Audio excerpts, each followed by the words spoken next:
താൽക്കാലിക ധാരണകൾക്കും സമാധാന കരാറുകൾക്കുമിടയിൽ മിഡിൽ ഈസ്റ്റിൽ വീണ്ടും പ്രശ്നങ്ങൾ തലയുയർത്തുന്നു.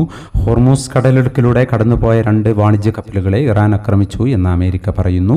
അമേരിക്കയുടെ ഭാഗത്തു നിന്ന് തിരിച്ചടി ഉണ്ടായേക്കുമെന്നാണ് റിപ്പോർട്ട്. ഇന്നലെ രാവിലെ സ്വർണ്ണവില പ്രഖ്യാപിക്കുമ്പോൾ അന്താരാഷ്ട്ര മാർക്കറ്റിൽ ഔൺസിന് $4,163 പരിധിയിലായിരുന്ന സ്വർണ്ണവില ഇന്നലെ രാത്രി വീഡിയോ ചെയ്യുമ്പോൾ $4,155 പരിധിയിലേക്ക് ഇറങ്ങിയിരുന്നു. എന്നാൽ പിന്നീട് വീണ്ടും താഴേക്ക് ഇറങ്ങുകയും ഇന്ന് $4,130 പരിധിയിൽ എത്തി നിൽക്കുകയും ചെയ്യുന്നു. ഇന്നലെ രാത്രി തങ്കവില ഗ്രാമിന് 14,140 രൂപയായിരുന്നു. വൈകി വരുന്ന ഇന്നത്തെ തങ്കവിലയും ഇന്നത്തെ തങ്കവില അടിസ്ഥാനമാക്കി സ്വർണം വിൽക്കുമ്പോൾ ലഭിക്കേണ്ട തുകയും 11 മണിയോടെ കമൻറ്റ് ബോക്സിൽ പിൻ ചെയ്യുന്നതാണ്. എല്ലാ വ്യൂവേഴ്സിൽ നിന്നും ഒരു ലൈക്ക് പ്രതീക്ഷിച്ചുകൊണ്ട് ഇന്നത്തെ സ്വർണ്ണവില നോക്കാം.